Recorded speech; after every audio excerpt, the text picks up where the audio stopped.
If your goal is to do this,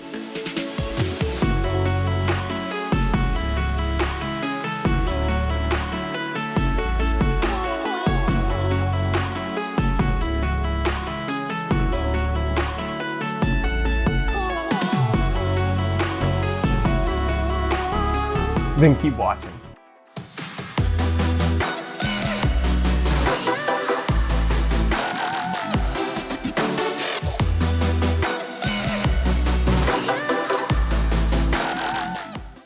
Hey guys, my name is Zach Ferguson, and this channel is all about helping you guys reach your tricking goals. I may not be the best tricker, but hopefully my experience can help you guys become the best. This is a tutorial for a Pop 360 kick, or Pop 3 for short. A Pop 3 is a really powerful setup, and it's also just a great standalone trick. It's one of my favorite tricks and one of my favorite setups. As you guys know, if you've watched this channel for a while, I really like to do double leg circles, so I like to set up with a big Pop 3 and then bounce or punch into my D-leg circle. But you can also hyper it and use it to step across into like a cheat, or you can hyper it and swing. There's so much you can do with Pop 3s. It's a really basic move, but I know a lot of people do struggle with it. And this was actually requested by one of my longtime subscribers, Ozzux. And he said, please, man, make a tutorial on Pop 3. I can Webster, Rise, TDR, Slant Gainer, and way more. But my Pop 3 is so bad. It's one of those tricks that make me so mad because it's a basic trick. Lol. Please, save me. Or at least I like to think that's how you said it. So this video should actually be pretty short and sweet, so let's go ahead and get to the quick tutorial.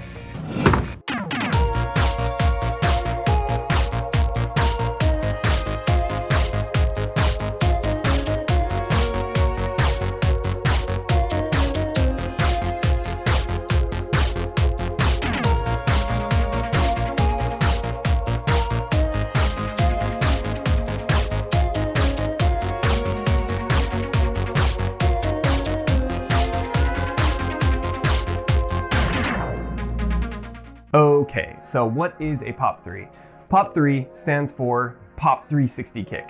And basically what it means is that you were doing a pop setup and then you were doing a 360 and kicking with your outside crescenting leg. But you're not actually doing that. The pop is counted, so it's actually like a 180-degree turn on the ground, and then your back is facing your target, and then you jump up in the air, and then you turn to face your target with your upper body, and then you do an outside crescent kick. So it's actually more of like a pop 180 crescent, where you land in neutral or turbo.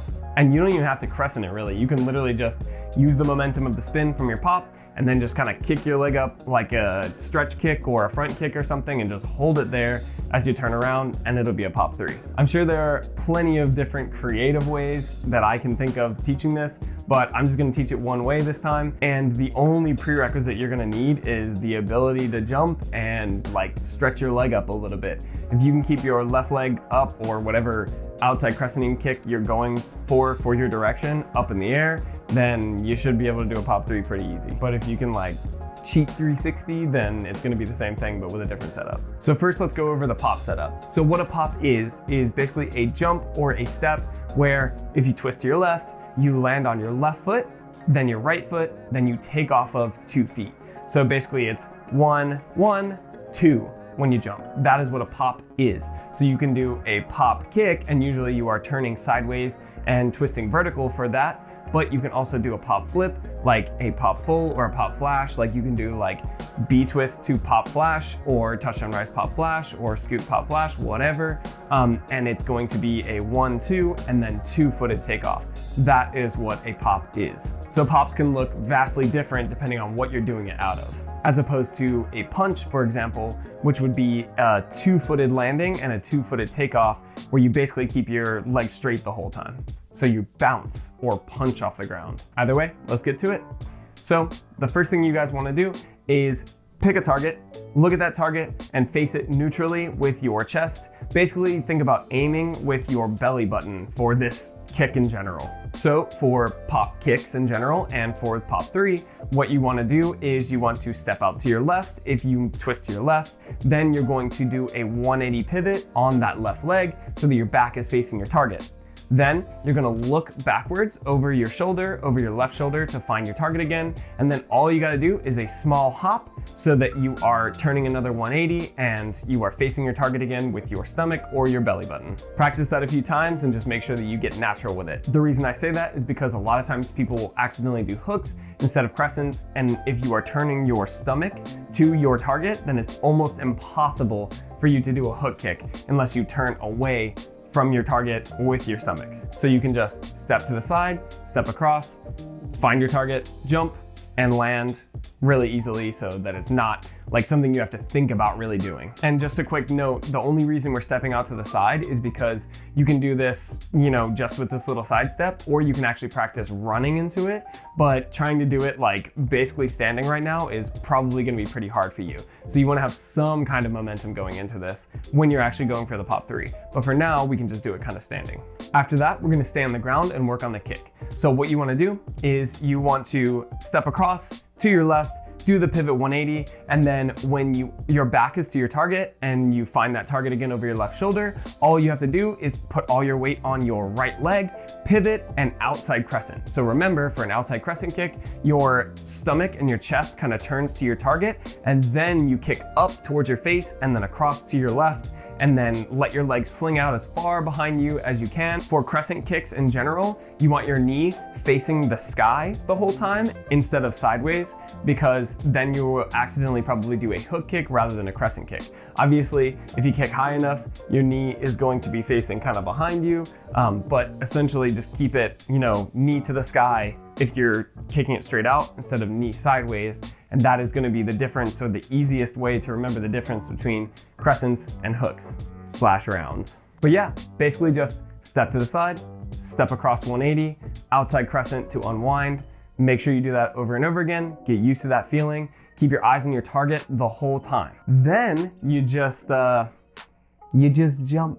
So yeah, now you can either do your pop 3 or you can just try to jump for a second. But basically, all you're gonna do is step to the side, do the 180 pivot, and jump in the air. And once you find your target as you're jumping, keep your eye on that target the whole time as you come across with your legs and you land in probably a turbo position if you're doing it correctly. Or you could just skip that step and jump doing that outside crescent that we just did. So either way, now you're doing your pop 3. Run or step across into it and then jump as high as possible and then kick relatively early. So as soon as you see that target, start lifting your leg. So it's step across, look over your left shoulder, jump in the air, and when you find that target, outside crescent huge, kick it as high as possible, leave it out for as long as possible, and then land. Again, you should be landing generally in turbo, which means that you would be landing with your right leg facing your target and your left leg kind of facing your dom or direction of momentum. But your right leg could be also facing your direction of momentum. It's not that big a deal if it's facing forward or sideways. Basically, what you want to focus on is you're looking at your target, but your chest is generally landing sideways. If you land in neutral, it's not that big a deal either. It just means that you didn't jump or twist that much. But that's a pop 3 right there. There's a huge difference between a good pop 3 and a bad pop 3. A lot of times I'll have students that don't jump that much. So with that being said, let's go on to common mistakes. So since I already mentioned it, the first most common mistake I see is just not putting enough effort into this or not jumping enough. A lot of times people will come across and they'll be like, when they go to jump or when they go to kick, and there's just no intention behind it. And so it just doesn't look very good. Whereas when I do it, I'm like, and like do it as hard as possible. That's kind of like a general thing for most people. Like, when you're tricking, if you want your tricks to look good, try as hard as possible. Put as much effort into that kick or that flip as possible, and most of the time it'll look a lot better. So make sure that when you step across, you find that target immediately and you jump as high as possible. Don't bend too much, because if you bend too low, then you're actually fighting gravity and you won't be able to push yourself back up really powerfully and you won't get any height. And then when you're kicking, make sure that you kick straight up and then across. Again, you don't even have to really think of this like an outside crescent, because you're already gonna have some twist. So if you wanna just kick straight towards your face and hold it there and keep that tension, then you'll still do a pop 3. But I do recommend having a good crescent, because then you'll kick up and keep stiff and go out to the side, and it'll look like an even bigger kick. The next common mistake I see is not spotting your target. Not spotting your target is the issue of pretty much any kicking move. So It's gonna be in every one of my common mistakes for any kick, pretty much. Get used to it. But essentially, if you lose your target, you could do tons of different things, but usually what it ends up making you do is kick either too early or too late. So if you kick too early, what's gonna happen is you're gonna come across, you're going to jump and kick immediately, and you're gonna be facing the opposite direction, and then you're kicking too early, and so your kick comes out here and then kind of drops short, and if it's supposed to hit a target, it would kind of just go like, and fall over, even if it was like the lightest target, because you don't have any power pushing through with that kick. So make sure that you find that target with your eyes before you actually kick out. You can even be in the air. You can step across and jump, but find that target before you really try an outside crescent, and you know that you're kicking at the right time. But if you find that target and you wait too long, what happens is your body turns to here, and then you're like, oh crap, I need to throw my kick, and you try to throw it at your target, but your chest is already over here, and then the kick comes out over here, so it's just the wrong target. The only reason that's bad is because if you're trying to like, do it for an audience, then the viewing angle is bad, but also the direction of momentum is going this way. So if you kick over there, what you can do out of the movement is gonna be completely different. So don't kick too early, don't kick too late. And you solve that by keeping your eyes on your target. The next common mistake I see is twisting too much or staying open too long. So this is a very big, strong, earthbendery stance. I like to tell my students, think of it like a giant taking steps. So it's like fee, fi, fo, fum, like very stiff. But then when you get used to that, you stay wide and you're fluid with that movement, and it's gonna make you like block really well and get a lot of power because there's a lot of tension in your body. But you also don't wanna be too wide. So the stance is super important, and sometimes you don't twist a lot or you twist way too much for your movement, even if you are spotting your target. So the reason that is because of your stance. So you want to step super wide at the beginning, and then basically when it's time to jump, your legs come together a little bit. This should naturally kind of happen so that you can give yourself enough lift.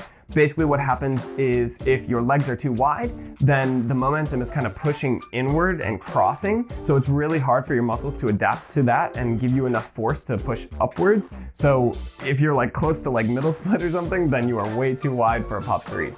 Vice versa, if your legs are too close together when you step, what's gonna happen is your feet touch together and you should have like a lot of height because your feet are close together and you have momentum.